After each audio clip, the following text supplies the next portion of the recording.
이 시간에는 문재인 대통령과 그 핵심 측근 실세들이 퇴임 후에 사법적 이 공격으로부터 안전판을 만들기 위해서 혈안이 되어 있다. 혈안. 이런 말을 쓸 수밖에 없는데 혈안이 되어 있고 그 나머지 일들에는 크게 관심을 두고 있지 않다. 어저께 국무총리가 국회에서 이런 발언을 했습니다. 야당 의원들의 이 집값 폭등이 걷잡을 수 없이 천정을 뚫고 있다. 매일매일 수도권의 집값이 오르는 것 같다 하는 것에 대해서 답변하기를 아주 허탈한 표정으로 저희들도 어디에선가 이 대책이 있다고 하면 가서 좀 빌려오고 싶습니다. 그러니까 수험생이 시험 문제지를 받아들고 캄캄해가 하나도 쓸 수 없으니까 덮어놓고 멍하니 앉아있는 그런 표정이에요. 그 민생과 주요한 이런 경제 문제에 대해서는 뒷전이고 오로지 퇴임 후에 자기 세력이 정권을 잡는다 하더라도 불안하고 야권의 정권이 넘어가면 이건 틀림없이 당할 수밖에 없다. 그러니까 이런 심정에서 모든 국정은 뒤로 그리고 검수완박 완전히 박탈해야 되겠다. 그러니까 지금부터도 박탈하고 퇴임 이후에도 박탈되는 상태가 유지돼야 되겠다. 원희룡 제주지사가 이런 말을 공개적으로 했습니다. 내가 대통령이 되면, 그 이제 대통령 후보 선언한 상태에서 대통령이 되면 가장 합리적인 방법으로 문재인 대통령 실세들이 감옥에 안 가려고 발부등 쳐도 전부 사법적 처단을 아주 확실하게 하겠다. 이런 걸 공개적으로 얘기했는데 그 말에 거부감을 별로 안 느낄 겁니다. 그렇게 할 수밖에 없지 않겠느냐. 그리고 어떤 평론가는 이게 정권이 야권으로 넘어가면 서울 시내에 새로운 구치소를 하나 새로 세워야 될 것이다. 왜? 잡혀 들어갈 사람이 워낙 많기 때문에. 그 말도 이렇게 순하게 들립니다. 그 다음에 친문 쪽에서 흘러나오는 얘기가 이게 이재명 쪽으로 대권이 넘어가면 우리는 다 죽는다.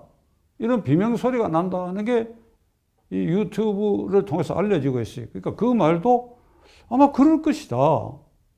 귀에 순한 얘기들이 이렇게 정복해서 들리는 것만큼 문재인 대통령과 정권 실세들은 아마 위험과 위기를 심각하게 느낄 것입니다. 그래서 그 장치로 지난주일에 부장검사급 이하의 검사 인사를 하면서 철저하게 정권을 향한 수사를 해오던 그 팀들을 완전히 흩어버리고 거기에 아주 친정부 쪽 인사들로 배치를 한 것은 물론이고 제도적으로도 6대 범죄에 대해서 특히 정권과 관계되어 있는 사건의 수사의 착수 진행은 일일이 검찰총장에 보고하도록 예규도 고쳐놓고 말하자면 수사 기능의 뿌리도 뽑고 정권을 향한 수사 기능 그리고 거기에 제초제까지 뿌려서 이거 다시 절대로 소생할 수 없는 이런 상황을 일단 평면적으로 만들어 놔 버렸습니다. 울산시장 부정선거 사건은 거기에 순차적으로 조국 무슨 민정비서관 그다음에 임종석 비서실장 끌어나가 대통령까지도 그거 수사 선상에 지금 확실히 올라 있지요. 이게 지금 어디서 수사했는지 어디서 공소를 유지하는지 번질 수가 없게 완전히 실종 상태를 만들어 놔 버렸습니다. 그리고 월성 원전 1호기 경제성 조작 사건 대전지검 여기도 완전히 흩어버리니까 인사하기 전날 26일에 대전지검의 부장검사들이 모여가지고 백운계 전 장관과 최이봉 이 담당 청와대 비서관 지금 퇴임했습니다만 퇴임해가 가스안전공사 사장인가 낙하산 타고 내려가는데 이 두 사람은 기소하는 것이 옳다 그래가지고 대전지검장에게 품위라고 대전지검장이 김호수 총장을 만나가지고 이런 분위기를 전했다고 하는데 그거 아마 절대 기소하라고 하지 않을 것입니다. 뿐더러 완전히 흩어버릴 것입니다. 그 다음에 김학의 사건과 관련된 일련의 사건 그거는 지금 서울고검장으로 영전해 있는 이성윤까지 다 관련이 있고 지금 검찰총장 자신도 관련이 있는 사건이죠. 이런 사건. 그 다음에 옵티머스 라임, 거기에는 피의자로 일부 자백한 국회의원들도 있고 한데 이런 사건, 신라전 사건, 이 모든 것을 어디서 수사하는지 남부지검에 있던 정권 이 금융수사부도 다 없애버리고 완전히 초토화 시켜놔버렸어요. 이게 이래도 되는 겁니까? 이게? 누구는 이렇게 얘기했어요. 욕을 할 수도 없다. 욕하는 것도 이게 점잖은 것이다. 이게 이런 폐악질이 어디 있는 얘기? 군사정권도 아닌데.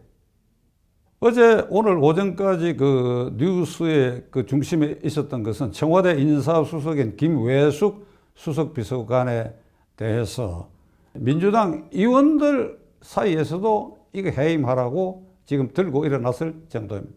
왜 그러냐면 그 밑에 있었던 반부패 비서관 김기표라는 사람이 이게 아주 부동산 투기꾼으로 자기 땅값이 12억짜리인데 이걸 담보로 해갖고 40억이 넘는 돈을 융자를 받아가지고 부동산 아주 그 시행 투기자하고 합해가지고 이 서울 근교에 땅을 샀다. 이게 다 만천하에 지금 드러나가지고 사표를 받았는데 이거 외에도 인사수석의 실패가 많으니까 이게 경질해야 된다.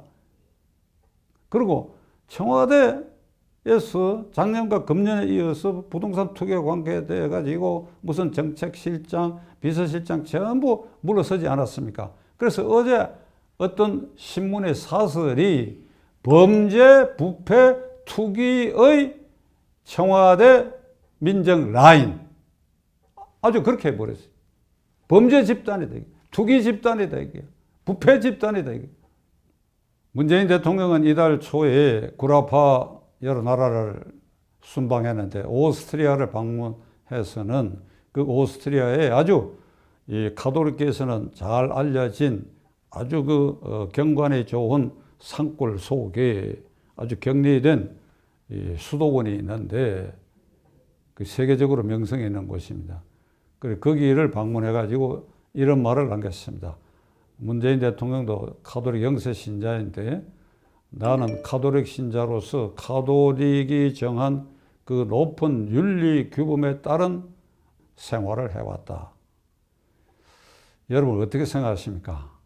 지금 자신과 청와대 운영 그리고 일련의 검찰에 대해서 이 사후 보장을 받기 위한 검수완박 조치 하는 걸 비교해 볼 때 어떻게 그런 말을 태연하게 그렇게 할 수 있습니까? 나는 가톨릭이 정한 그 높은 윤리의식에 따라서 살아왔다니까 그 윤리의식의 수준에서 대통령을 해왔다. 이런 말이겠지요. 그게 어떤 본인은 자부심을 갖고 있는 모양인데 그가 생각하고 상상하는 대한민국이라는 세상하고 우리 민초들이 생각하는 이 시간의 대한민국의 세상은 완전히 층을 이루는 문재인 대통령 성층권 어디에서 이렇게 내려다보고 있다. 자기 자신은 아무런 흠이 없다. 내가 하는 일이 다 옳다. 청와대도 옳다. 그리고 검찰 이렇게 하는 것이 이것이 검찰 개혁이다. 이점에서 제 말을 이제 결론을 내리려고 합니다.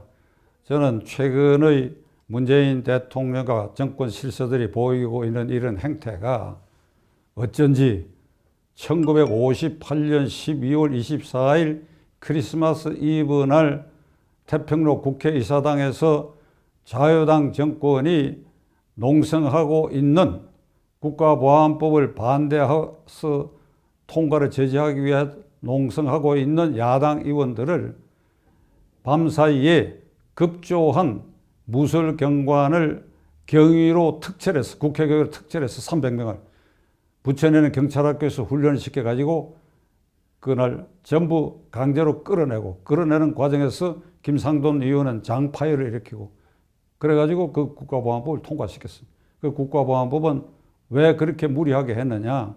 1년 3개월 뒤에 있을 1960년 3월 대통령 부통령 선거에서 핵심은 이기붕 부통령 후보를 반드시 당선시키기 위해서 언론과 야당의 자갈을 물리는 언론 통제 조항을 넣어가지고 이걸 통과시켜서 자갈을 물리겠다. 이렇게 무리한 짓을 했습니다.